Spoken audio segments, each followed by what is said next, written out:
হইল আমরা নামাজের তাকবীর যখন আমরা নামাজে দাঁড়াবো, দাঁড়ানোর পরে আমরা কি করি? আল্লাহু আকবার, এই তাকবীর বলা হইল ফরজ। এটা যদি আমরা না বলি, শুধু দুই হাত উঠাইয়া হাত বাঁধলাম, নামাজ হবে না।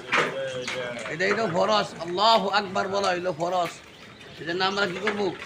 সর্বপ্রথম দাঁড়ানির সঙ্গে সঙ্গে আল্লাহু আকবার এই তাকবীর পাঠ করব। যদি এই তাকবীর না পাঠ করি তা নামাজ হবে না।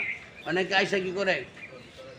আইসাই আল্লাহু আকবার না বইলাই দুই হাত উঠাইয়াই বান দিয়া আবার রুকুতে চলে যাবে, কিন্তু নামাজ হবে না। এই জন্য ভাইয়েরা আমরা মাসালার দিকে খেয়াল করবো। আমরা আইসাই আল্লাহু আকবার তাকবীর বললে তারপরে ইনশাআল্লাহ আমরা সূরা কিরাত পাঠ করি। তাদেরকে মাসালা কোরআন হল করার জন্য দান করক, মাসালা কোরআন সহিহ শুদ্ধ করার জন্য দান করক। আমিন। আসসালামু আলাইকুম ওয়া রাহমাতুল্লাহি ওয়া বারাকাতুহু।